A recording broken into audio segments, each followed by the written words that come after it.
Welcome and thank you all for being here for the Center for Global Health Equity's webinar on building vaccine equity through trust and technology, where we have two of our CGHE-supported teams who are going to share with us some results and reflections from their CGHE-supported projects. So we're really thrilled to welcome our presenters here today, and thank you again to our audience. My name is Lindsay Kobayashi. I'm an associate professor of epidemiology in the School of Public Health, and I'm the associate director for research strategy here at the Center for Global Health Equity. And I will be moderating our webinar today. We will be holding all questions until the end, so audience members, if you do have any questions, please ask them through the Q&A function, and we will get to them after our presenters share their work. So I would like to introduce our first two speakers. We have Dr. Gershom Asiki, who is a senior scientist and epidemiologist who leads the Chronic Diseases Management Research Unit at the African Population and Health Research Center, as well as Dr. Emily Trelevin, who is a research assistant professor here at the Institute for Social Research at the University of Michigan. So Emily and Gershom, I would like to turn it over to you. Great. Thanks so much, Lindsay. Let me just share my screen. All right, there we go. All right, well, thanks so much, everyone, for joining this morning. I am going to present along with Gershom, who's our co-PI on this project. I'm going to give a very brief overview of our intervention and some very quick high-level impact and process evaluation results, then turn it over to Gershom to talk about our co-design process and a lot more on the Ministry of Health perspectives and opportunities for scale-up. So very briefly, many countries globally have successfully implemented electronic immunization registries for entering and tracking early childhood immunizations. So we, in our project, are building on that capability in Kenya and Uganda. But what's new is we developed and implemented an Android app that is targeted towards community health workers or CHWs and to parents so that they can see their own children's vaccine records to date and see when upcoming doses are due. And then very, very simple, but our real innovation is in a USSD or SMS system that accompanies this. So parents with feature or button phones can very quickly, easily, and for free access their child's vaccine record in a digital way, so that they don't have to keep track of their paper record. They can see all of the vaccinations that their child has received to date by texting a specific number in each country, and then also see when their child is due for future vaccines. And we have embedded technology to enable SMS reminders. So very briefly, when we started our study in 2023, we started with baseline household surveys to understand current coverage, a facility record abstraction review to understand data quality issues, and qualitative data collection with facility providers, CHWs, and parents. We, based on those findings, co-designed and developed our next-gen vaccine card, or NGVC intervention. So that's the paired electronic immunization registry, Android app, and USSD SMS system that was implemented. And then at the end of last year, so hot off the presses, we conducted online surveys with facility providers and CHWs, as well as a larger online household survey to estimate impact and process indicators. So our key analyses are a pre-post analysis. Did the digital card intervention improve vaccination indicators? And then embedded in that was a trial of SMS reminders. So do SMS reminders on top of this digital card environment further improve vaccination indicators? We implemented this at 2 health and demographic surveillance sites. The first is in an urban informal settlement in Nairobi, Kenya, operated by the African Population and Health Research Center, which is where Gershom works. And then the second in the Rwenzori Health and Demographic Surveillance Site in far western Uganda. It includes a rural area with 17 villages and then a peri-urban border town on the border of the Democratic Republic of the Congo. We implemented our system in partnership with the Ministry of Health at 13 facilities, 5 in Kenya, 8 in Uganda, and that was a mix of public and private primary health centers offering immunization clinics. So, in the project, facilities enrolled children and maintained up to date vaccination records. Community health workers, through their app, enrolled pregnant women so that children were enrolled from birth, as well as children under 2 at study baseline. And then CHWs continue to offer educational and mobilization messages, individual follow ups with families to remind them about upcoming vaccinations, and then just maintaining the register of which households with young children were in their catchment areas. So, as I mentioned, we did these baseline and endline household surveys, from which we drew our impact and process evaluations. At baseline, we had 900 parents of young children in each country. And then at endline, we had about 3,200 in each country. The endline surveys were done about 12 to 14 months following the implementation launch, 12 months in Uganda, 14 in Kenya. And I'm going to show you results sort of split up by two groups. The first group is children who were enrolled in the baseline survey and we followed up. And then the second group are new entry children. So these were children that were either identified in the electronic immunization registry or their household was only registered at study endline. So they may have moved into the study area. Our facility respondents were 52 from the 13 facilities, and then we interviewed 220 community health workers. So very quickly touching on our vaccination coverage outcomes, we see these are results for Kenya. On the far left, we have the baseline coverage statistics, and so we see that in urban Nairobi, we had high coverage at baseline and maintained high coverage for BCG, DPT1, PCV1, and rotavirus 1, generally above 90%. We did see a significant increase in rotavirus 1, and unsurprisingly, because they had low coverage at baseline, strong gains in the newly introduced and later dose antigens at endline. However, we saw actually declines in DPT3 coverage and full vaccination. We believe this might be due to stockouts. We think it's a secular trend, and so we are doing more analyses now to try and unpack why that is. Turning to Uganda, these results are presented in the same way. We have the baseline coverage statistics here on the left. Again, we see pretty high coverage at baseline, though not quite as high as Kenya. Again, we saw fairly high coverage maintained at endline, although in Uganda, we see a bigger difference between the follow-up group, which had higher coverage, and the new entry children who had lower coverage relative to the children who were followed up from baseline. In Uganda, we saw a significant increase in rotavirus 3 coverage, similar to Kenya since it was newly introduced during the project. But again, similar to Kenya, we actually saw a decline in full vaccination coverage. And again, that appears to be a secular trend that we're working to distill also by looking at DHIS2 records to understand trends in outside our study area. We also looked at timeliness of DPT3 coverage. So our children, getting vaccinated on time.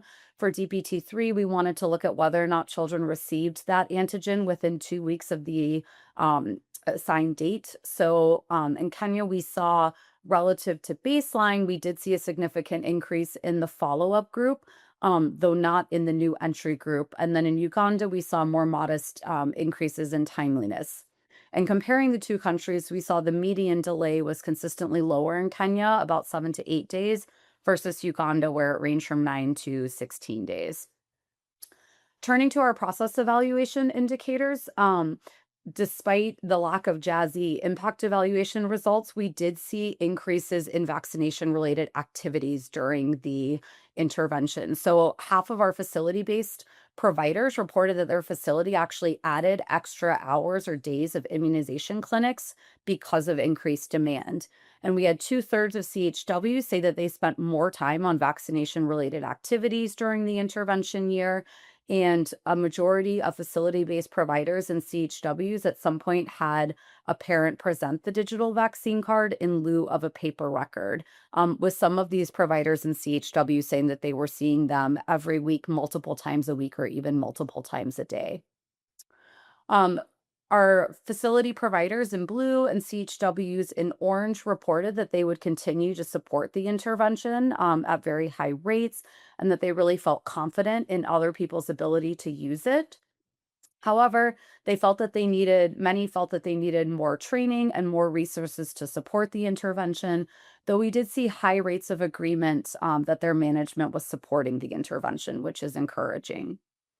And then when asking our respondents about their preference for the paper registry versus digital, we do see a very strong preference for the digital registry over paper. Finally, we saw relatively high uptake among parents. About 2/3 used the SMS or USSD system to find out when their child was due for an upcoming vaccine.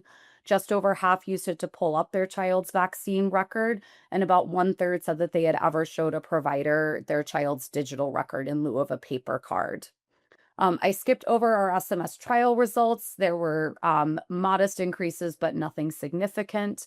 However, parents who did receive messages said that they preferred those reminders that were sent about 4 days in advance. And then for those who were delayed in receiving a shot, they also received a message 4 days later. And parents reported those as more helpful than messages sent the day a vaccine was due. And surprisingly, 91% of parents who did not receive SMS reminders said that they would have liked to. And with that, I'll turn it over to Gershom. Thank you, Emily. I'll talk about the co-design process and how the ministries of health in Kenya and Uganda felt about the intervention. So, as Emily said, right from 2023, we started by a co-design process, which involved the research team that brainstormed on the prototype to be developed. And then we interviewed healthcare workers, community health volunteers, parents, and policymakers. And they proposed to us how they wanted the app to look like. Based on this, the software development team at HRC developed the prototype. And then we took this prototype through alpha testing and several iterations and beta testing, and then came up with a viable product that we then took into the trial. Next slide.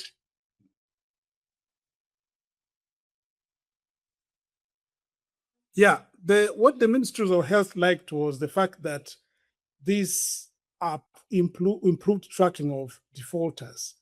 In the current paper system, it's difficult to track individual children because the data is aggregated. But with this system, there was individual level data that we could actually use for tracking the children in real time.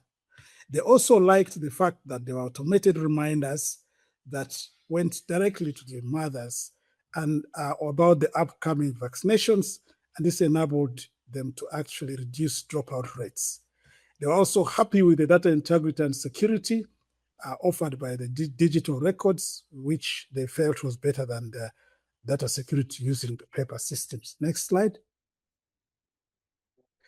The ministry also liked the decision support offered by the platform in real time.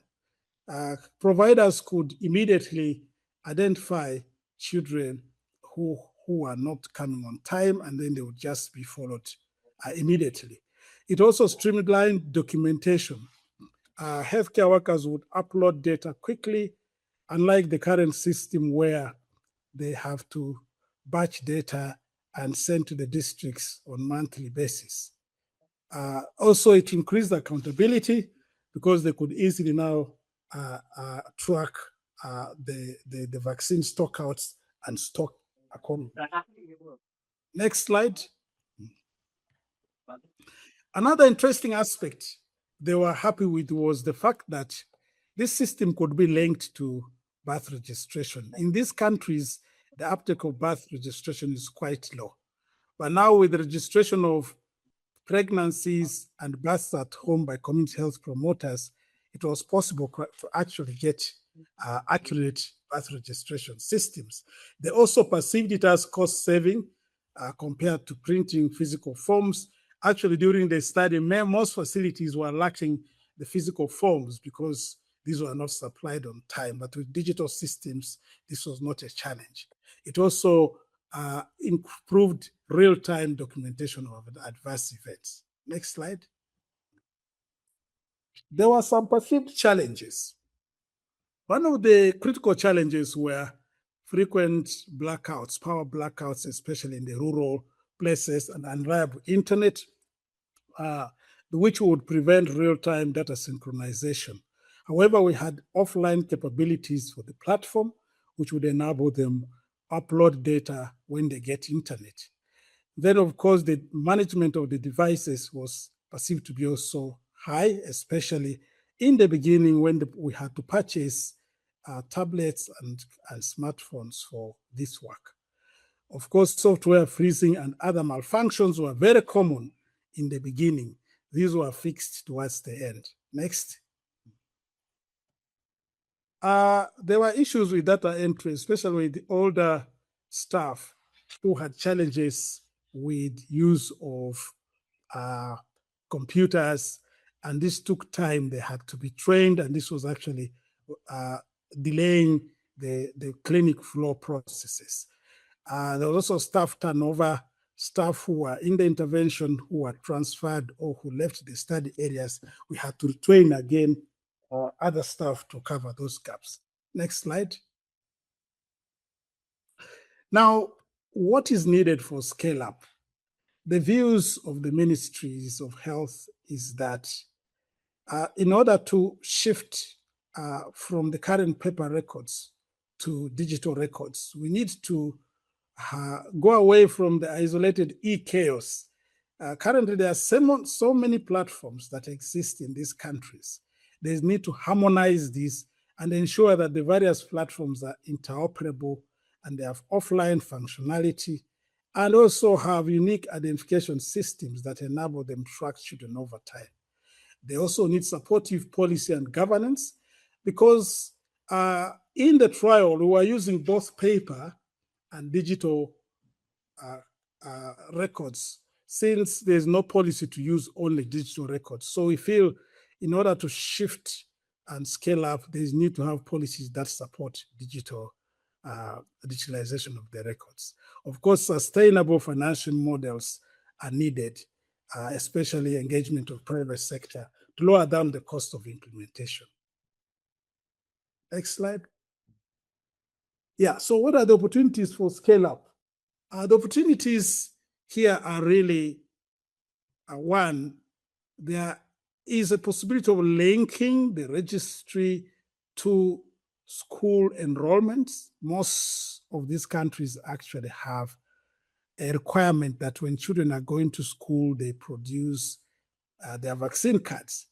And most parents wouldn't keep these cards, but now with the digital system, this card can be accessed anywhere and printed and could be actually linked to the school systems. Then there was, of course, the opportunity to increase the zero-dose mapping. Currently, most countries do not know the denominators of children that they are targeting. But with this system and registration by village health workers, it's possible to actually get more accurate denominators. Next slide. Yeah, this is the project team. Thank you.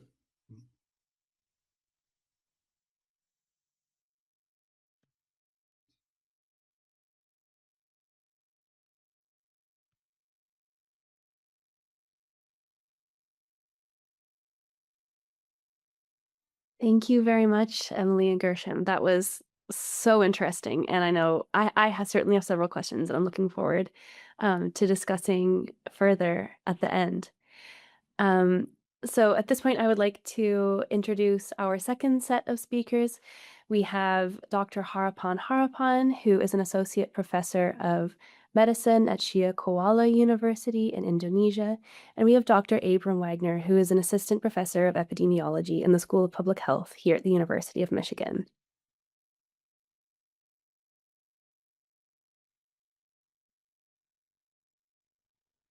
Hello, thank you, Lindsay. So, um, Good morning and good evening for you are Indonesian. So I'm going to talk briefly about the Tabri project, which is funded by the center as well. So the section is all going to provide the information about the how we did the study, and then next Abraham will be sharing about the result of the study.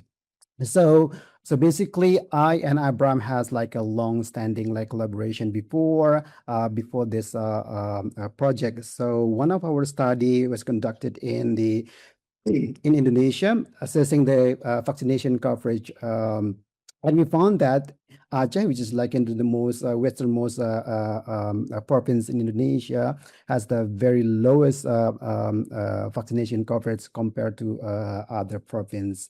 And as backgrounds, the Aceh is the only province in Aceh who is implementing Islamic Sharia law. So in that was in that time, it's like in 2017. So the coverage is only less than 50%, and after the COVID-19, so the vaccination coverage even lower. So because of that, we did a Tabri project.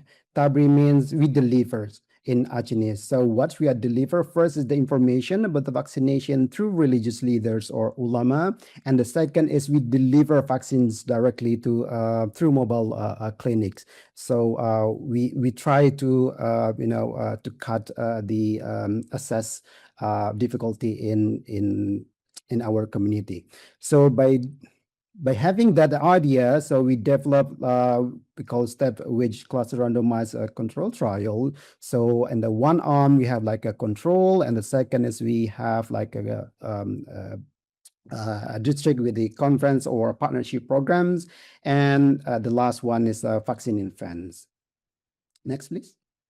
So this is like a typical that we call vaccine in fans deployment team. So we have vaccinators, we have like educators, and also of course we have fans with the fancy fans with the vaccines supplied by vaccines, and then we also have the supporting team. Next. So here is the conference, religious conference. So this is the second round of the conference. So after the conference, we have a partnership program to have a follow-up partnership program with us. So next. So this is the detail. So in the first arm, we have like a conference and also the partnership program with the ulama, and the second arm is the vaccine in fans, and of course the control. So as the basic information, we did a survey in 2023 that we call the survey ones, and then to 2024 we recruit or enroll 3 districts in the first arm and the 3 districts in the second arm. And then we did the big conference in the first in January, and then we did among the ulama who attend the conference, we recruit them to be a partnership with the partner of, in our partnership program, which is like 6 months. And with the vaccine in fan, we did 2 cycles for each village. So, and then at the end of the 2024, we did a survey, the second survey, and then the next year we doubled the number of district. So we have like 6 district in the first arm, and then the 6 district in the second arm. So the basically what happened in 2024 is repeated into 2025. Next, please. So this is the more detail. So in the 2023, we only have like a basic survey around 1,800 respondent, which is like a mother or caregivers of the children. Next. So in 2024, during the conference, we had around 60 religious scholars or readers, and then among of them, 15 of them are like a joint with our partnership programs. And then during the partnership program, they successfully delivered around 200 sermons. In the vaccine infants group, so we had the 3 districts, as I mentioned before. So we visit like 32 villages, and then we vaccinated around 320 children on spot, and then we educate more than 1,300 mothers. Next. In 2024-5, so basically the number are doubles. The number of the religious leaders that partnership with our partnership programs are doubles, and also the number of the mother and children that got educated and also vaccinated. However, in the number of the children who got vaccinated in the second round is very increases very significant. So in total, we managed to vaccinate around 1,300 children. So that's basically what we did with the intervention. So the result will be explained by Abram. Abram? Yeah, so I'm going to outline a few things that we were able to find as part of the study. I think Dr. Harpan outlined some of the concrete numbers of who we were able to reach, who we were able to partner with. And I will talk a bit about some of our scientific results. So a big focus that we had was to consider, is the low vaccination coverage in Aceh, is this due to structural barriers? Is this due to vaccine hesitancy? And if it is due to something with vaccine hesitancy, is it just a general vaccine hesitancy, or is it something that is related to religion? So in one of the studies that we conducted, we were looking at, is vaccine hesitancy a predictor of vaccination status? So the outcome here is whether the child has a certain vaccine.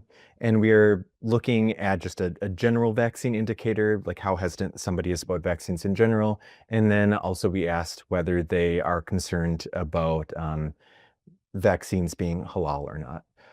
And what we find is that even mutually adjusted and adjusted for socioeconomic characteristics, that there are independent direct effects from general vaccine hesitancy and these religion-based concerns, which leads us to think that these religious-based concerns are very important. When we're talking about structural barriers, that might be things like difficulty getting to clinic, financial costs, whereas concerns are more psychological barriers. That could be different types of hesitancy. That could be these religion-based indicators, other concerns about side effects and safety, or lack of trust or belief in the benefits of vaccines. So that was one of the questions that we probed.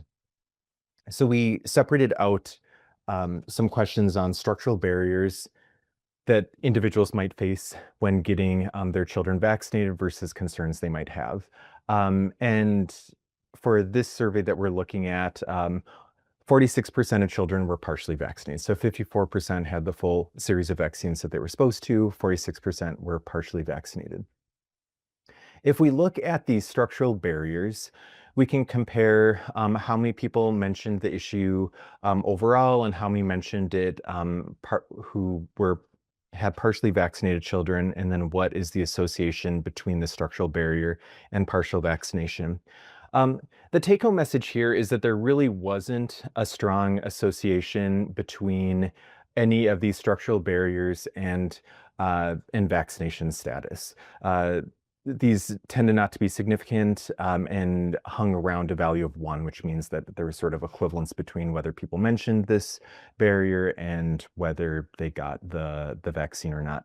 So if we look at a measure of how important this is, this percent attribution, or more technically a population attributable fraction, it's very low. So the structural barriers seemingly are not a huge issue here. When we do look at the concerns in more of these vaccine hesitancy indicators, these are much larger in terms of their impact, and then also in terms of the proportion of people who mentioned these. From our estimates, about maybe a quarter up to a third of low vaccination or partial vaccination could be attributed to some of these concerns. Those are concerns about side effects, lack of a vaccine effectiveness, and religion-based concerns. So we have been doing this. These are preliminary analyses of our data. We, of course, have our district separated into different arms. Our results there are very preliminary, and look forward to sharing those at a future date. But absolutely appreciative of everyone coming in, looking at this today, and also of our team in Indonesia and in the US who helped push this project forward. Looking forward to a discussion. Thank you very much, Abram and Harapan. Really, really fascinating and important work. I will remind all participants that questions can be asked through the Q&A function. And I would like to kick things off. I've got a question for Emily and Gershom. And I think that I have some questions about kind of the sampling approach. And apologies if I missed this, but I also think this was sort of a rapid lightning presentation where we couldn't get too deep into details. So you sampled from an HDSS. And I've also worked closely with, not the specific HDSS context that you're working in South Africa, but I think HDSSs are really powerful platforms for doing, survey and intervention-based work like what you've done. So the clarification question I have was so within like the kind of like healthcare centers that you recruited from, was everyone, like all children in the HDSS, eligible, or was there sort of like a probabilistic based sampling? Great question. Thank you, Lindsay. Yes, I flew through our methods and did not give very many details. So we chose to do these in the HDSSs, both because of the existing infrastructure, and because we felt, we would have some sense of what the true denominator was to look at 0-dose children. So yes, so our goal was we had started with the intention to do a probability-based sample, and then the way it ended up working out was that we essentially did end up taking all households with children under 2 years of age, because the numbers were so close. Gershom, do you want to add anything on that? Oh, you're muted, Gershom. Not really. We took all the children. Initially, we started by selecting, but then we realized actually we could take all the children within the study context. Yeah. Yeah, And I think anyone residing in the HDSS was eligible to participate in the next gen system. And in fact, anyone attending any of those facilities, it was just for the household survey where we had that sample. Okay. I mean, and that just shows the power of doing this type of work within an HDSS, which I think is great. And I suppose the reason why I'm asking is, as you were presenting your results, it got me thinking first a little bit about response bias, which I don't want to focus on, but then more specifically about the potential for the Hawthorne effect, which is, like, for those listeners who aren't familiar, sort of the act of taking part in a research study itself can serve to improve health behaviors and health outcomes. And it got me thinking about whether, again, and I don't know if your design within the HDSS makes sense, but whether it would be possible to look at whether, like, the act of taking part in your study, whether that's the intervention or the survey or both, could actually serve to improve kind of vaccination outcomes. Because and I guess where I'm going with this is, if the vaccine scorecard, like the digital, like, vaccine scorecard isn't the right phrase, vaccine card can actually serve to improve vaccine uptake, then I think, like, that's actually really, really valuable. Yeah, and I think we're working with our Ministry of Health partners to get access to DHIS too, because as you saw, we actually saw a decline in full coverage, but in our process evaluation, the facilities loved it. The CHWs were doing a lot of tracking activities, and we saw high participation. I showed the composite results just because breaking out three different graphs was going to be too much to go through that quickly. But most of the respondents of Nline, we were using card confirmed measures of vaccination coverage and timing. So I am hopeful that getting into the DHIS2 data will kind of help illuminate that some, and why we sort of saw that mismatch between attitudes and uptake and the decline in coverage for some Yeah. entities. Because I think what you're suggesting is absolutely possible. Um, so Yeah. we'll hopefully be able to disentangle that a bit quantitatively. We're really still freshly working on this analysis. So these are preliminary results. And hopefully we'll have more to come soon. Yeah, it's Maybe really exciting. ready to add to that. One of the things, when we discuss with the ministries of health, one of the things they mentioned is that the potential reason for the drop would be the improved quality of data. With aggregated data, it is possible that the previous figures reported from paper records were exaggerated. Now, with this improvement in data quality, the first thing you are likely to see is a reduction. But I think if we continued for several years, maybe we'll start to see an increase again. Yeah. So that's the possibility as well. Yeah. Yeah, that makes a lot of sense. This is really fantastic work. Thank you for sharing it with us. My next question is for Abram and Harpan. Again, like really fantastic work, and it was really interesting to see the like really stark contrast between the structural and individual level barriers. And Abram, you presented that so clearly. So thank you. Um, my question is, and again, like what do you think is more challenging to address in this context, thinking about the next steps, the structural barriers or the individual level barriers? And I know your results are preliminary, but what are you thinking would be the next steps for addressing some of those individual level barriers that you found? So I could start, and then I'd love to hear from Dr. Harpan as well.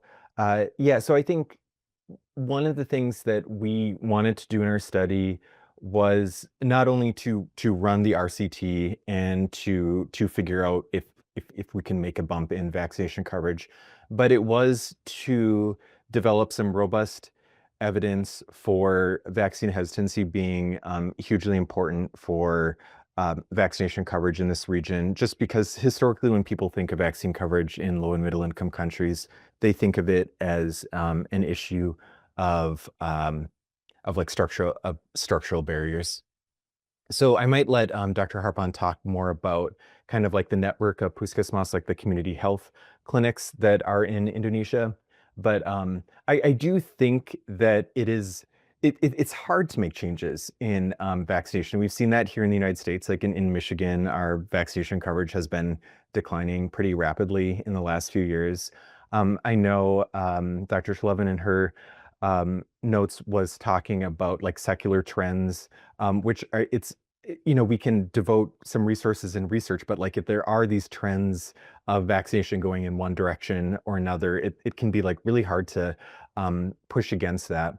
I think that was one reason why we really wanted to partner with the religious leaders in our area. And there are so many on the Indonesian team who worked really hard in not only doing the conference, but then having some intensive follow-up with these leaders, because the idea is that if they had an opportunity to talk with members of the population, general population later on, they could have more of like a positive view of vaccines. They'd be more knowledgeable about them. So kind of normalizing vaccination behavior. Dr. Harpan, do you have anything else to add to that? And especially about like the puskesmas or other places? Thank you, Abram. So, based on our study, we found that the structure barrier is not really like a huge problem. It's not only in the early study, because that is the result of the early study, which is like in 2023, if I'm not mistaken. But also during our 3 years study, and also the follow-up study with other team, which is from Indonesia, Universitas Indonesia. So we also found that the individual barriers is the most the important problem. And one thing is the hoax is really like very pushing reducing our vaccination coverage in Indonesia. So therefore, one of our strategy in the next intervention that's created by another team, which is like how to deliver the vaccination or the vaccine and vaccination information is more like a culturally that can accepted by the people or by the community, because one thing that we found is the structure or community or the cultural structure in Aceh is a bit different with other province in Indonesia. So therefore, the information about the vaccine and vaccination must be like it's mixed in one like acceptable message. So even, for example, through the ulama, or also we are thinking about the what you call the cultural leaders. So in Aceh we have like a cultural leader. So they are like really have like a power full of voice in Aceh. So yeah. Thank you. We have a question from the audience from Melvin Obata, who asked if vaccine coverage is effective coverage or just coverage, and Emily is going to answer that. Yes, although I realized after I accepted that, I assumed that was for us, but yes, that was population coverage. So the results I presented were among children ages 12 to 23 months who should have um, completed vaccination. I will note we've looked at some different subgroups. We've looked at a few different ways of sort of slicing and dicing our data, and what I showed today is representative of sort of the trends across all of the ways that we've looked at our data so far. Thank you. Abram and Harapan, do you have anything to add to that in the context of So yours? we've looked at vaccine coverage in a number of different ways. Because we have an RCT, we submitted our protocol to clinicaltrials.gov, so they're very, I suppose they'll hold us to our definitions. But I think similar to what Dr. Schlevin's group is doing, we have measures of like individual vaccines, which are given, most of them are given in the first year. So we're looking at coverage in children like 1 to 5 years of age. And so we have individual antigens, but then we have like the complete series, kind of like 3 doses of the pentavalent, 3 polio, 1 measles, 1 BCG, something like that. Yeah. Thank you. And another audience question.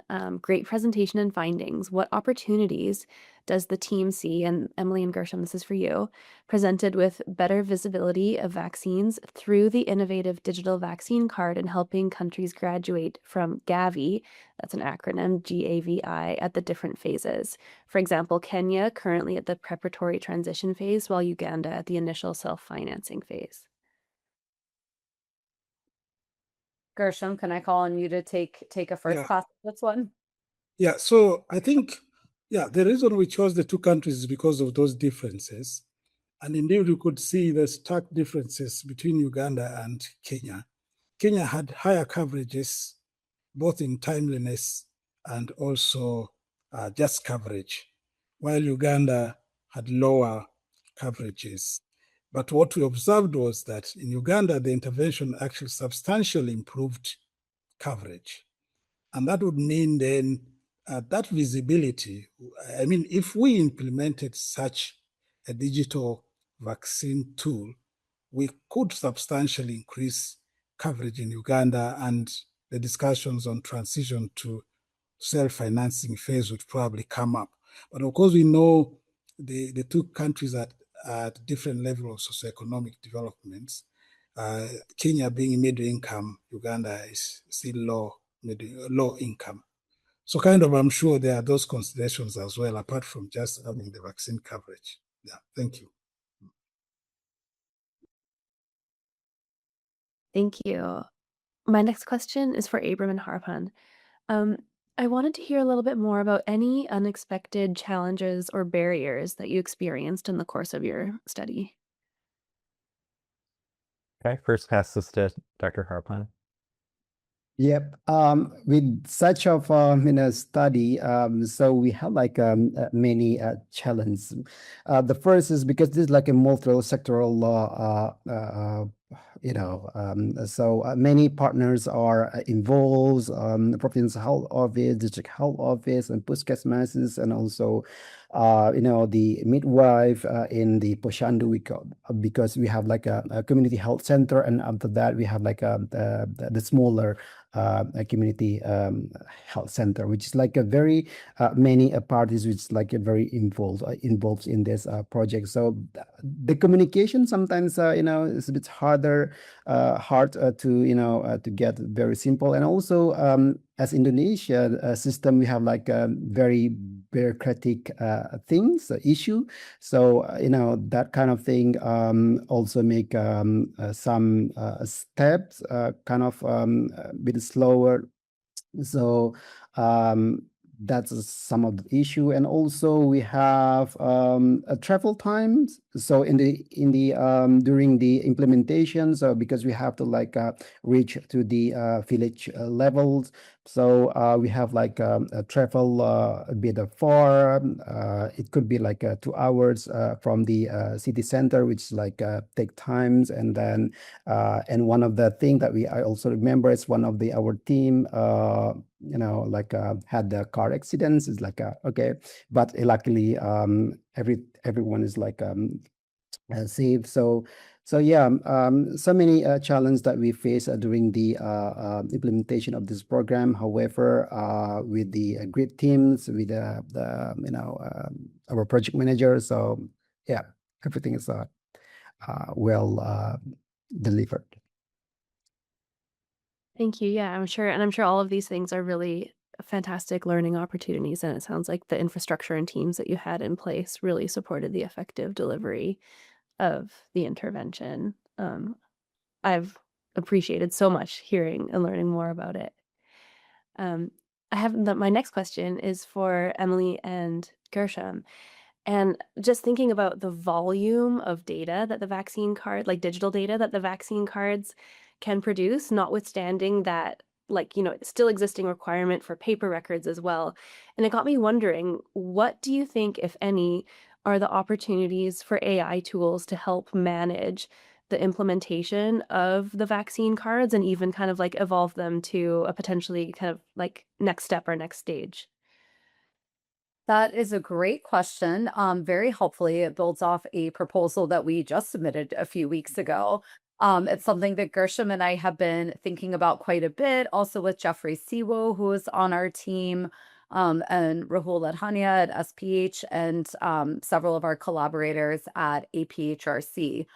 So one thing we've talked about is the possibility of targeting messaging through the platform, particularly reminder messages, but tailoring the timing of those, giving information about clinic locations. And then on the provider side, something we're thinking a lot about is how can we make that volume of data really digestible and easy to use for providers so that it's actually actionable for them. These are providers often in rural clinics without a ton of resources to go out and do outreach, but they're being asked to do that through the WHO RED strategy.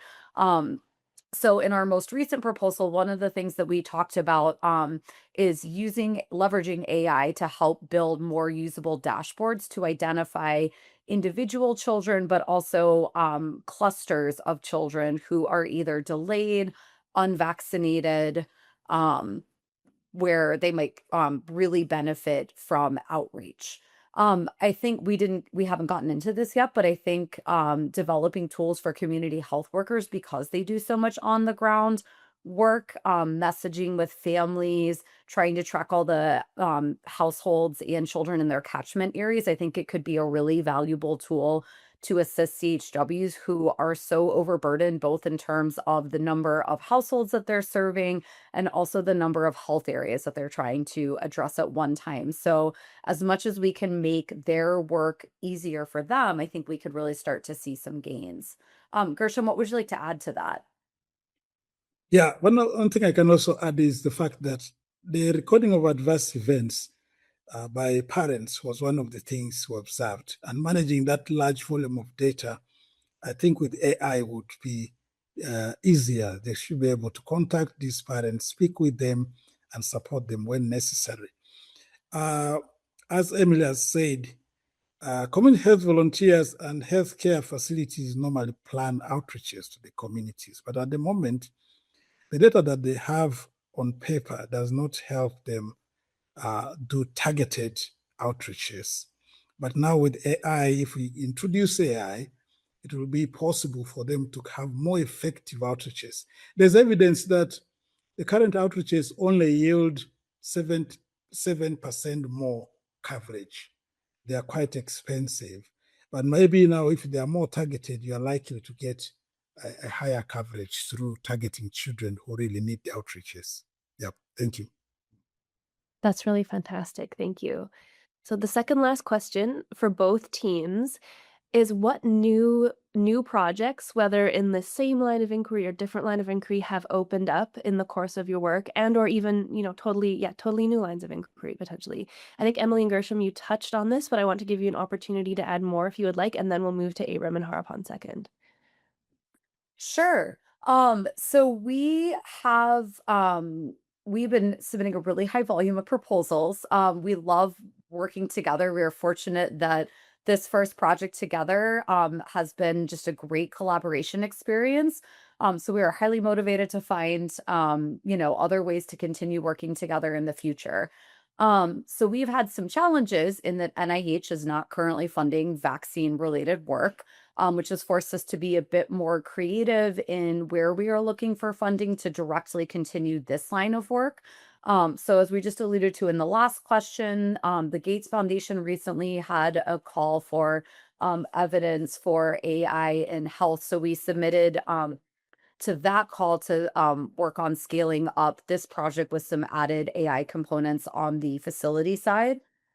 We also have recently submitted an NIH grant to sort of expand our digital vaccine card platform into a broader parent decision support tool for common childhood illnesses. So helping parents make triage decisions and get to facilities more quickly for acute respiratory symptoms, diarrheal disease, and febrile illness.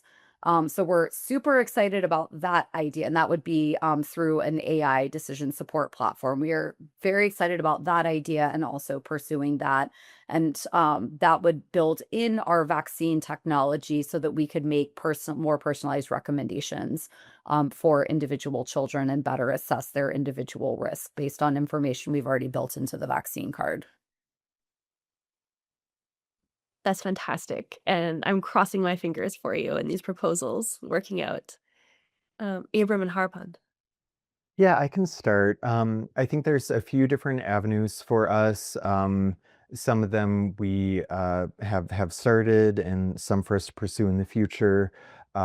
From my perspective, there are potentially two avenues going forward. One would be trying to do some more in-depth work with religious leaders and have that be funded to figure out the processes behind that and what are the best ways of promoting vaccines in that respect. And we have submitted a proposal to the Templeton Foundation last year on that front. And then some early discussions we had when starting this project, although we didn't pursue them at the time, was thinking about potentially using AI or some other tools to tailor responses about vaccines to different parents based on kind of concerns that they had. And proposals for that are under development. But Dr. Harpon, I don't know if there's anything else that you want to add for what we can do going forward. Yeah, I think having like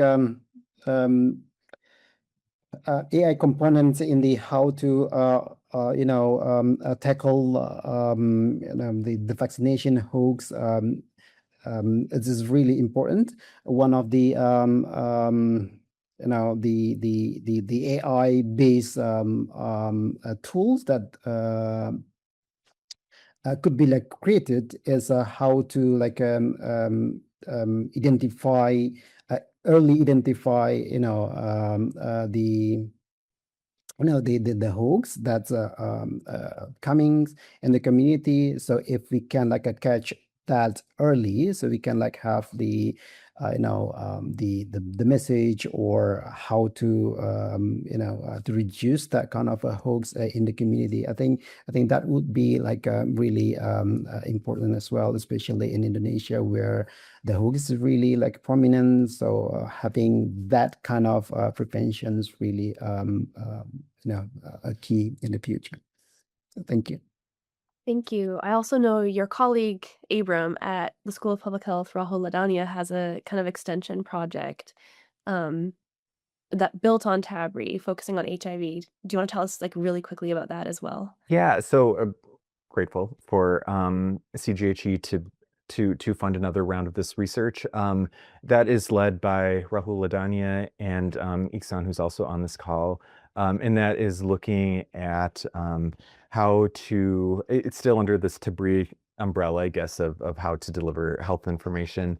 But it's looking at HIV prevention and HIV diagnosis in sort of marginalized LGBT communities in Aceh. So that is just, I think, starting this month, April, and we're sending some students to Indonesia this summer to be working on it. And so excited to continue collaborations that way. Fantastic, thank you. And we're looking forward to seeing how everything turns out with that project. And for our final question, just in our last 2 minutes, I'm wondering if each team can tell us briefly what CGHE support for your work on vaccine equity has meant to you.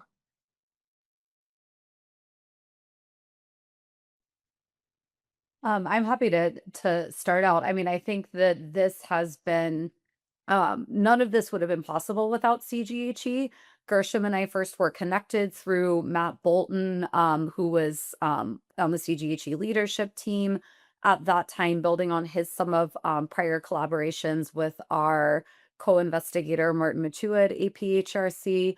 So it has turned out to be a really fruitful partnership. And through our project, other investigators have at each institution have gotten involved. And so we're seeing a nice budding relationship between Michigan and APHRC, which is really exciting to see.